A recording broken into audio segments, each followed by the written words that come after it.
ဝတ်ကောင်းစားလာဝတ်ထားတဲ့သူတယောက်ဟာယုံသွားဖို့ဘောလုံးမင်းသားကိုဖြတ်သွားတယ်။ဘောလုံးကနေဆိုဘောလုံးကသူ့ကိုလာပြီးမှန်တော့သူ့အင်ကြီးဖြူတွေဘေးကုန်ရော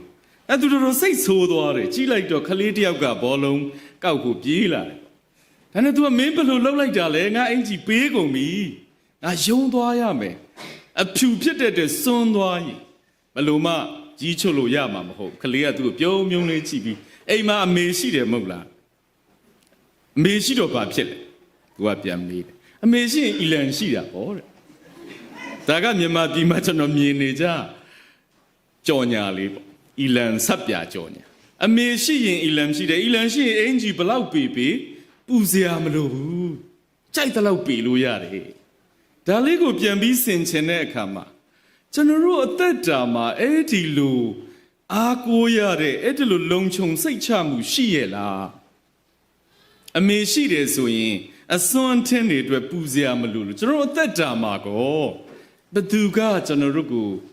ကူညီဆောင်မနေလေအချိန်တိုင်းမှာကျွန်တော်တို့ ਨੇ ဘသူအတူရှိလေဒါဟာဒီနေ့ကျွန်တော်တို့ဆင်ခြင်စဉ်းစားမဲ့အဓိကအချက်ဖြစ်ပါတယ်ဒီနေ့ MBC New York ရဲ့အစီအစဉ်ကြီးလိုက်တဲ့အခါမှာ Sunday School Day နဲ့ Children's Day ကိုတခါတည်းပေါင်းပြီးကျင်းပတယ်ကျွန်တော်နှစ်ချင်းအသင်းတော်တော်များများမြန်မာပြည်မှာတော့ဒီနေ့က Children's Day အနေနဲ့ခလေးသူငယ်များကိုဂုဏ်ပြုတဲ့နေ့ဖြစ်တယ်။ဒါကလေကျွန်တော်တို့ကခလေးတွေကိုအမှုမဲ့မတ်မဲ့မေ့လျော့ထားတတ်တယ်။ဒါကြောင့်နှစ်ချင်းတွေကဒီခလေးတွေဟာဒီနေ့ကျွန်တော်ကြားခဲ့ရလို့ပဲအနာဂတ်အသင်းတော်ရဲ့ခေါင်းဆောင်တွေဖြစ်မယ်။သူတို့မရှိရင်ဒီအသင်းတော်ဟာရေရှည်ရှိမှာမဟုတ်ဘူး။ဒီအတွက်ကျွန်တော်ပြန်တတိယပြီးတော့မှသူတို့ကိုဂုဏ်ပြုခြင်းဖြစ်ပါတယ်။ကလေးသူငယ်နဲ့ပတ်သက်ရင် Jewish community ကဓမ္မဟောင်းရောဓမ္မသစ်ထဲမှာကျွန်တော်ဖတ်တဲ့အခါမှာတန်ဖိုးမထားပါဘူး။ဂျူးလူမျိုးတွေရဲ့ဘာသာရေးအတိုင်းဝိုင်းပဲဖြစ်ဖြစ်လူမှုရေးမှာဖြစ်ဖြစ်အရွယ်ရောက်ပြီးသောအမျိုးသားများသာလင်ဂုဏ်တရေရှိစွာအရွယ်ရောက်တယ်ဆိုအသက်30ကျော်တဲ့သူဆိုတော့အမျိုးသားများဝတ်ပြုတဲ့အခါမှာရစ်ပျောဟိမင်းရှိမယ်အမျိုးသားတွေရှိမယ်အနောက်မှာမှအမျိုးသမီးနဲ့တပါအမျိုးသားတွေနောက်ဆုံးမှာခလေးသူငယ်ဆိုခလေးတွေကဒီ social status မှာအများကြီးနှိမ့်ကြတဲ့အနေထားသို့တော့သခင်ခရစ်တော်ကြွလာတဲ့အခါခလေးတွေကိုနေရာပေးတယ်ကျွန်တော်ကိုးကွယ်တဲ့အရှင်ကအငယ်ဆုံးသောသူများအတွက်ကြွလာတဲ့အရှင်ဖြစ်တဲ့အခါမှာခလေးနဲ့ပတ်သက်ပြီးတော့မှခရစ်တော်ဘုရားရဲ့မိန့်ကြားချက်နှစ်ချက်တွေ့ရတယ်ပထမတစ်ချက်ကရှမတ်သဲ 18:5 မှာဒါကပထမဆုံးပြောတဲ့အချက်ဆိုတော့တပည့်တော်တွေကမေးတယ်ကောင်းကင်နိုင်ငံမှာဘသူအမြင့်ဆုံးလဲဂုံတုဂုံပြိုင်နေရလူတဲ့မေးခွန်းပါဘသူအမြင့်ဆုံးဖြစ်မလဲတဲ့ရစ်ပျောဟိတ်မင်းဖြစ်မလားကျမ်းတဲ့ပုဂ္ဂိုလ်ဖြစ်မလားဘာသာတရားကိုကိုင်းဆိုင်တဲ့လူတွေလားကိုရောဖျားကခလေးသူငယ်တယောက်ကိုယူပြီးတော့မှကောင်းငင်နိုင်ငံမှာတဲ့ဒီခလေးတွေဟာအမြင့်ဆုံးပဲသူတို့ရဲ့အနေထားနော်ဘာဖြစ်လို့သူဒီလိုပြောလဲဆိုတော့ခလေးသူငယ်တွေမှာဂုံတုဂုံပြိုင်မရှိဘူးအရာခတ်သိမ်းအတွက်ဝမ်းမြောက်နိုင်တယ်ဆိုတဲ့အရာကိုသူကညွှန်ပြတာဖြစ်တယ်ဒုတိယတစ်ချက်ကတော့ဒီခရစ်ဝင်ကျမ်း၃ကျမ်းစလုံးမှာပါတာတွေ့ရပါတယ်ရှမတ်သဲ 10:73-16 မှာတွေ့တယ်ထိုအရာကိုပဲရှမာကု 10:73-16 မဿဲ 19:73-14 နဲ့ရှင်လုကာ 18:15-19 မှာတွေ့အဲ့တော့ကလေးတွေကကိုရောဖျားစီလာခြင်းကြတယ်မိဘတွေကလည်းခရစ်တော်ရဲ့ကောင်းကြီးကိုလိုချင်တယ်ဒါပေမဲ့တပည့်တော်တွေကတားတယ်မလာခိုင်းနဲ့ရှုပ်တယ်ဒီကလေးတွေကခလေးလိုပဲနေသွားဆော့လူကြီးကိစ္စဘာလို့လာရှုပ်တာလဲကိုရောစိတ်နာတယ်တဲ့သူငယ်တို့ကိုမတားစီနဲ့ငါစီကိုလာပါလေစီတဲ့ဘာလို့ဆိုတော့ကောင်းကင်နိုင်ငံဟာထိုသူတို့ရဲ့နိုင်ငံဖြစ်တယ်သူငယ်လိုမပြောင်းလဲလေ Who will not receive the kingdom of God like children will never enter it ရှင်းရှင်းလေးပဲသူငယ်လိုမပြောင်းလဲရင်ကောင်းကင်နိုင်ငံကိုမဝင်ရလို့ခရစ်တော်ဆရာယူရတန်ကမြန်မာလိုဘာသာပြန်မှာအတိတ်ပဲကခလေးတွေအတွက်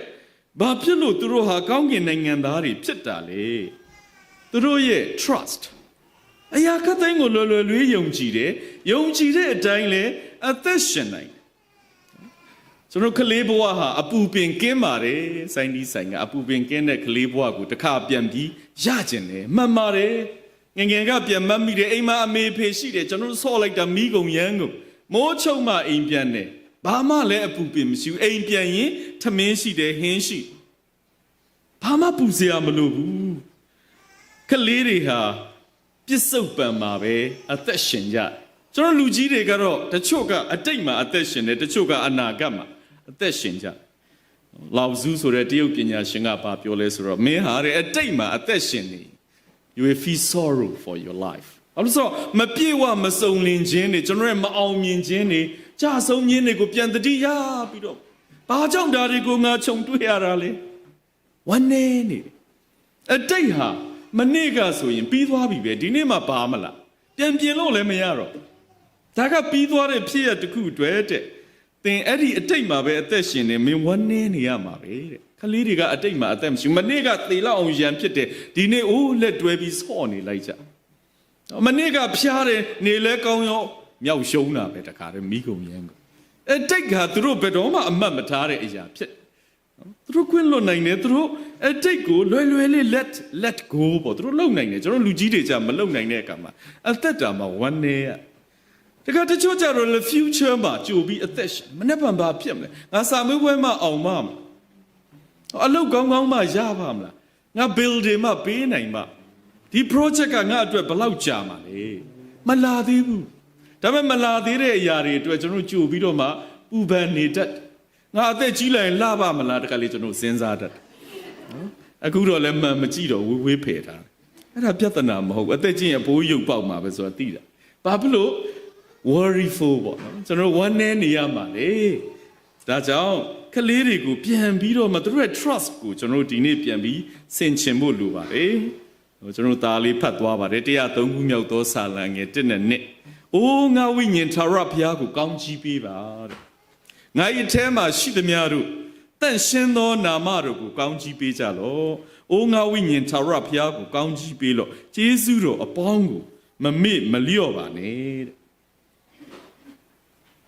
အမေရိကန်မှာရှိတဲ့မိတ်ဆွေတွေကိုကျွန်တော် Facebook ကနေအမြဲတမ်းကြည့်နော်မဂျူလီတို့တင်လိုက်မဆူတို့တင်လိုက်ကိုလာနေတာပဲကျွန်တော်ကြည့်တော့ကျွန်တော်စိတ်ထဲမှာအမေရိကန်မှာနာယီကရက်နေလားကျွန်တော်ဒီအသင်းတော်ကိုမရောက်တာ6နှစ်ကြာပါပြီဒီမှာပြန်ရောက်တဲ့အခါမှာအကုန်လုံးဟာလွန်ခဲ့တဲ့6နှစ်ကအတိုင်းပဲမပြောင်းလဲဘူး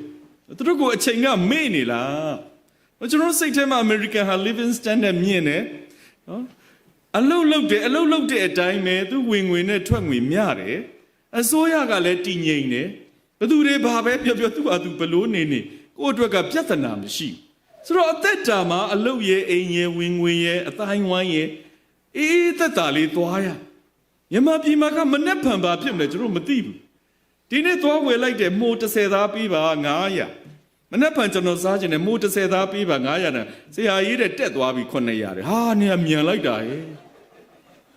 မနေ့ကတစ်မျိုးဒီနေ့တစ်မျိုးနောက်နေ့တစ်မျိုးဈေးတွေကတစ်မျိုးနော်စီမင်းစီကန်းကတစ်မျိုးအနေထားကတစ်မျိုးအဲ့တော့အချိန်ကိုလိုက်ဖို့ရန်အတွက်ကျွန်တော်အသက်တာကအမြဲတမ်းပူပန်ရတဲ့အခါမှာကျွန်တော်လူကလည်းမတတ်နိုင်ဘူးပေါ့နော်စိတ်ရဲ့ရုပ်ရဲ့ဥဒုအာဟာရဆိုတော့လူတွေကအိုးမြန်နေပမာပြီဒါပေမဲ့ဒီမှာကတော့အကုန်လုံးကလှနေကြတယ်အဲ့တော့ကျွန်တော်စဉ်းစားတယ်အမေရိကန်မှာဆိုရင်တော့လူတွေကအမြဲပဲကျေးဇူးတော်ချီးမွမ်းနိုင်မှာပဲအပူနေတာကျွန်တော်ကကြီးမြန်မာပြည်မှာနေတော့ကြံဖန်ပြီးကျေးဇူးတော်ချီးမွမ်းဖို့ရှာကြံရတယ်တခါတည်းဘုရားသခင်ချင်မောင်ရွက်ဈေးမတက်လို့ကျေးဇူးတင်တယ်ဒီမှာတော့ကြားဘူးမှာမဟုတ်ဘုရားသခင်ဘိန်းနေသီးကချွတ်ဆေးမစိန်ထားတဲ့အတွက်ကျေးဇူးတင်တယ်ဒီနေ့ဂေါ်ဘီဝယ်စားတယ်ဝန်းမလျှောလို့ကျေးဇူးတင်တယ်နော်ဆေးတွေဖြန်းတယ်အဲ့တော့ကျွန်တော်တို့မှာကျေးဇူးတင်စရာကြံဖန်ဒါပေမဲ့ဒီမှာကတော့အသက်တာကအစင်ပြေတဲ့အခါမှာကျေးဇူးတင်နိုင်ရဲ့လားရတော့ဖြစ်ကျွန်တော်မိတ်ဆွေတွေကျွန်တော်ဒီမှာနေတဲ့လူတွေတွေ့တဲ့အခါမှာသူတို့ကများအလူငွေတောင်းမယ်ထင်လားမသိကြိုးကြိုးညီးကြမလွယ်စင်ပြေဘူးတော့ဘယ်တော့ပဲညာအလောက်ကဘယ်လိုကျွန်တော်စဉ်းစားတယ်ဘယ်မှာပဲနေကျေးဇူးတော်ချီးမွမ်းခြင်းကလူနဲ့ပဲဆိုင်အခြေအနေဘယ်လောက်အဆင်ပြေပြေအဲ့တော့ဒီမှာ103ခုမြောက်သောစာလံမှာစာလံဆရာကသူအသက်တာမှာရုပ်ပိုင်းဆိုင်ရာပြဿနာတွေရှိမယ်စိတ်ပိုင်းဆိုင်ရာပြဿနာတွေရှိမယ်တခုတည်းပဲသူပြောတာက bless the Lord all my soul အထဲထဲမှာရှိတဲ့ငါဝိညာဉ်ရေးတဲ့ဘုရားရဲ့ကျေးဇူးတော်ကိုချီးမွမ်းစမ်းပါတော့ဘယ်လိုဆိုတော့ရုပ်ပိုင်းဆိုင်ရာထိခိုက်နစ်နာမှုတွေစိတ်ပိုင်းဆိုင်ရာပြဿနာတွေကကျွန်တော်ဝိညာဉ်ကိုသွားမထိနဲ့ ဝိညာဉ်ဟာဘုရားရှင်စီကလာတဲ့အစိတ်အပိုင်းဖြစ်တယ်အဲ့ဒီအစိတ်အပိုင်းအတွက်ကိုသူဘုရားကိုယေရှုတယ်ဘာကြောင့်လဲဆိုတော့ဝိညာဉ်ရှိနေတဲ့၍ဘုရားရှင်သူနဲ့အတူရှိတယ်ဘုရားကိုသူဆက်သွယ်နိုင်အဲ့ဒီဘုရားကိုသိတဲ့ဝိညာဉ်မရှိတော့ရင်ကျွန်တော်တို့ပျော်နိုင်မှာမဟုတ်ဘူးဒါကြောင့်စာလံဆရာက bless the Lord all my soul အတဲထဲမှာရှိတဲ့ဝိညာဉ်ဘုရားကိုယေရှုတော်ချီးမွမ်းစမ်းမှာကလေးတွေကဘုရားရှင်ကိုသူတို့ယေရှုတော်ချီးမွမ်းသူတို့ပျော်နိုင်တယ်ဘုရားရဲ့ယေရှုကိုသူတို့သိနိုင်တယ်ဘာကြောင့်လဲဆိုတော့သူတို့ဟာ presence မှာအသက်ရှင်တယ်ကျွန်တော်တို့တွေကတော့ပူပင်သောကတွေနဲ့ဘာကြောင့်ကျွန်တော်တို့မပျော်နိုင်တာလဲကျွန်တော်တို့ဟာကဘာကြီးကိုမိခိုနေလို့ဖြစ်တယ်မြင်ရတဲ့အရာတွေပေါ်မှာမိခိုနေတဲ့အခါမှာကျွန်တော်တို့မပျော်နိုင်ပါဘူး Once a Sunday school teacher asked the children okay kids next week you need to learn Psalm 23 the whole chapter by heart and you are going to recite it so all the children are excited and they think themselves okay we are going to do it most of the kids they can recite the Psalm 23 very well but among them there's a kid named John I'm sorry if somebody named John's here I'm not mentioning about you that John has a hard time to learn it by heart so he tried it again and again and again but he could not get it but he said whatever I'm going to recite it in front of my teacher because everybody has to do that so when the times come one by one all the kids can recite the Psalm chapter 23 very well so finally it's the time for John and he came up to the front and he stood so the teacher looked at him okay are you going to do that yes I am I prepare very well and he started the Lord is my shepherd and okay teacher I will start again okay go ahead the Lord is my shepherd and the third time he could not try it he forget everything maybe he's so excited and the last time okay this time I'm going to try my best go ahead the Lord is my shepherd and that's all I need to know and he came ဒါလေးကကျွန်တော် internet မှာဖတ်ရတဲ့အရာဒါကကျွန်တော်ကိုပါ insight ပေးတယ်လေဆိုတော့ဘုရားသခင်ဟာကျွန်တော်အသက်တာမှာတိုးထိန်ဖြစ်တယ်ဆိုရင်ကျွန်တော်ဘာထပ်သိဖို့လိုသေးလဲဘုရားသခင်ဟာကျွန်တော်အသက်တာမှာတိုးထိန်ဖြစ်တဲ့အတွက်ကျွန်တော်ကိုစိမ့်လန်းသောကျက်စားရာခိုးဆောင်သည်ဖြစ်စေမခေါ်ဆောင်သည်ဖြစ်စေ that's no matter ဘုရားသခင်ဟာကျွန်တော်အသက်တာမှာတိုးထိန်ဖြစ်တဲ့အတွက်နော်ယန်သူတို့ရှေ့မှာစပွဲကိုခင်းသည်ဖြစ်စေမခင်းသည်ဖြစ်စေအဲ့ဒါပြဿနာမဟုတ်ဘုရားသခင်ဟာကျွန်တော်ရဲ့အသက်တာမှာတိုးထိန်ဖြစ်တဲ့အတွက်သေမင်းအရေးလွမ်းမိုးတဲ့ကြိုင်ဝင်ရှောက်လေလန်ဒန်တော်နဲ့တောင်ဝေးတော်မကာကွယ်လေပြဿနာမဟုတ်ဘူး That's all I need to know is the Lord is my shepherd ကျွန်တော်သက်တာမှာအရေးကြီးဆုံးကအဲ့ဒါပဲဖယားဟာကျွန်တော်နဲ့အတူရှိနေသည်ကျွန်တော်သက်တာမှာဖယားရှင်ကကျွန်တော်ရဲ့တိုးထိန်ဖြစ်နေသည်ဘယ်အရာမှပူစရာမလိုဘူးကျွန်တော်တို့ကတိုးထိန်အကြောင်းသိမစင်စားဘူးဘာများစားရမလဲဘယ်များသွားရမလဲဘလောက်ကောင်းကောင်းနေရမလဲ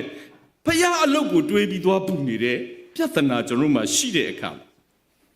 ဒီနေ့ခလေးများနေ့ Children's Day Sunday School Day ကဘာပြန်ပြီးတော့မှ remind လုပ်လဲဆိုတော့ခလေးတွေလိုပျော်ရွှင်နိုင်ဖို့ဟာခလေးတွေမှာရှိတဲ့ trust ဖယားပေါ်ယုံကြည်ကိုးစားခြင်းအရေးကြီးတယ်ထို trust ကိုကျွန်တော်တို့သင်ယူရရှိဖို့ဖြစ်ပါတယ်ငယ်ငယ်ကကျွန်တော်တို့တစ်နှစ်မှတစ်ခါအင်ကြီးအသစ်ဝတ်ရတာ Children's Day ပဲ social လက်ကမှာကြီးလာတဲ့အခါမှာဝတ်စားဟာတိတ်ပြီးတော့မှတန်ဖိုးကြီးတယ်ကလေးများရောက်ပြီဆိုရင်တော့အမေအဖေကကျွန်တော်တို့ကိုတစုံလေးဝယ်ပြီးတော့တိတ်ပျော်တယ်။ဘာတနေ့မှဒါအဝတ်အစားအသစ်ဝတ်ရတယ်။ဖနက်ကလည်းတရံမဲ့ထီးဆိုရင်ဖြူတဲ့အထိကျွန်တော်တို့ပြန်ပြီးပြင်ရ။စားစရာလည်းဒီလောက်မရှိဘူးဒါမဲ့ငယ်တုန်းကကျွန်တော်ဆင်းရဲတယ်လို့တခါမှမကန်စားရဘူး။အမေရိကန်လာမှပဲအော်ငါသိုးလိုက်တဲ့ဘဝဆိုတာဖြစ်သွားတယ်။ compare ပေါ့နော်။ကျွန်တော်ဟိုမှာနေတာ AC ပဲကိုတော့ချမ်းသာလိုက်တာ။ဘာဖြစ်လို့အဲ့ဒီလိုကျွန်တော်စဉ်းစားခဲ့လဲဆိုတော့အိမ်မှာမိဘရှိလို့မိဘရှိတဲ့အခါမှာညနေမိုးချုပ်တာနဲ့ထမင်းစားရမယ်မနေ့မိုးလင်းထမင်းဘူးထည့်ပေးမယ်ဘဲဦးလေးတစ်ချမ်းပဲထည့်နော်ကြာစံလေးပဲကြော်အမေအဖေရှိနေတဲ့အတွက်အိမ်မှာအားလုံးရှိတယ်ဒါပေမဲ့အသက်ကြီးလာတဲ့အခါမှာအဲ့ဒီယုံကြည်ခြင်းကပျောက်သွားတယ် ကိုယ်တိုင်လောကတွေကိုဝင်လာရတဲ့အခါမှာကိုယ်တိုင်အလုပ်လုပ်တဲ့အခါမှာဖျားရည်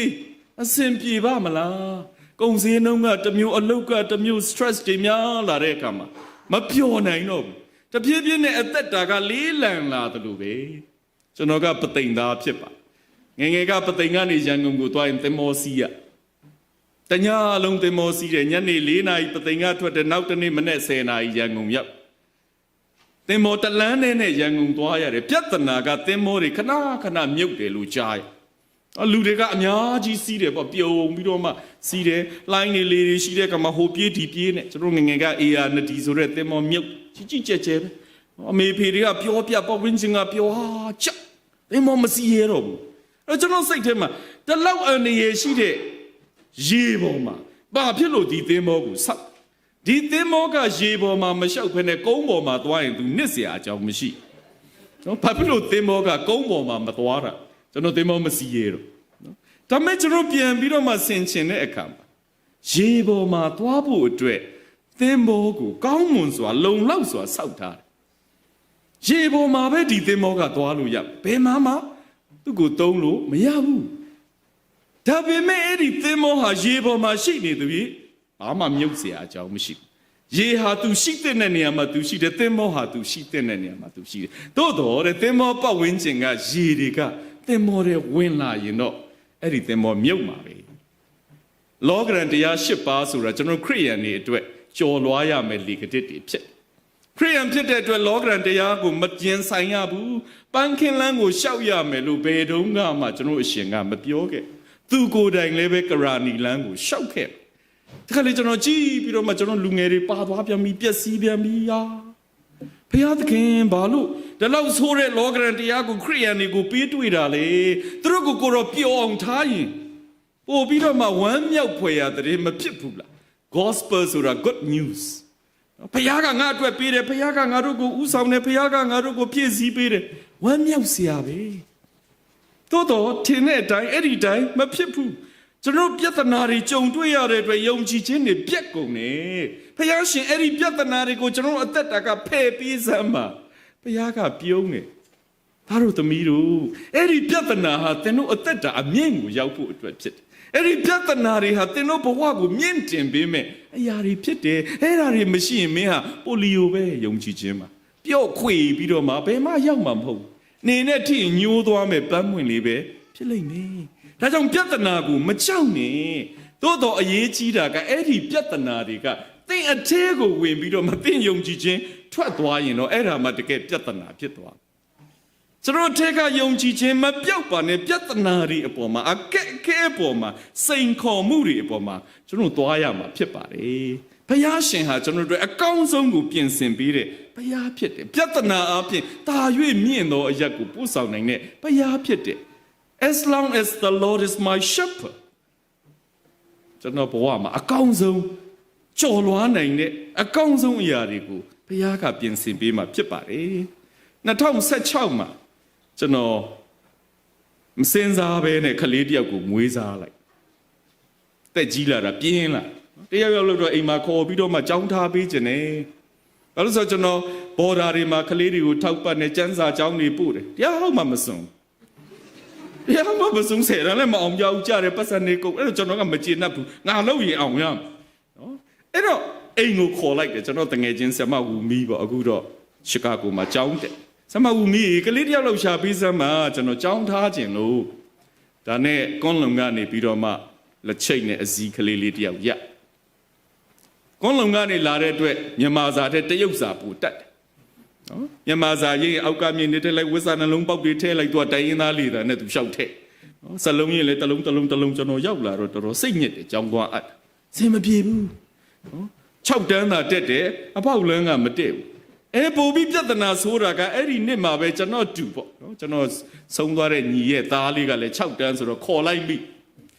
ကျွန်တော်တူကလည်းအကောင်သာကြီးတာမရဘူးနှစ်ယောက်သားနှစ်ပန်းနေလုံးတစ်နေ့လုံးကျွန်တော်ကြည့်ပြီးတော့မှဖះကြီးဘယ်လိုလဲဒီကလေးတွေငါမွေးတာသူများကြောင်းထားတာမှမအောင်ဒီနှစ်ယောက်ကပိုတော့ဆိုးနေသေးတယ်ဘာပဲဖြစ်လေဒါနဲ့ပထမနော်လာစဉ်စစ်ပေါ့ကျွန်တော်ကကဲမနေ့ဖန်သားတို့ဘာဖြေရမလဲတဝီယူလာခဲ့စားနော်ကျွန်တော်အဲ့ဒါစန်နေညဖြစ် ပထဝီစာအုပ်ယူလာကျွန်တော်ကမေကွန်းနေနော်ဒီမေကွန်းဒီအဖြေဖတ်ချက်နိုင်ကြည့်တော့7နာရီကျော်တယ်ကဲတော်ပြီကျွန်တော်တော်မောပြီသူတို့မောလာတော့မသိစာမတင်တာကြတော့မောတယ်အဲ့ဒါနဲ့အိယာဝေနောက်နေ့ကဲစာမွဲကောင်းကောင်းဖြေနော်ငါမင်းတို့သင်ထားတာအေးရအောင်ဖြေကြထွက်သွားပြန်လာတဲ့ခါကျတော့နှစ်ယောက်သားမျက်နှာမကောင်းတခုခုတော့မှားနေပြီ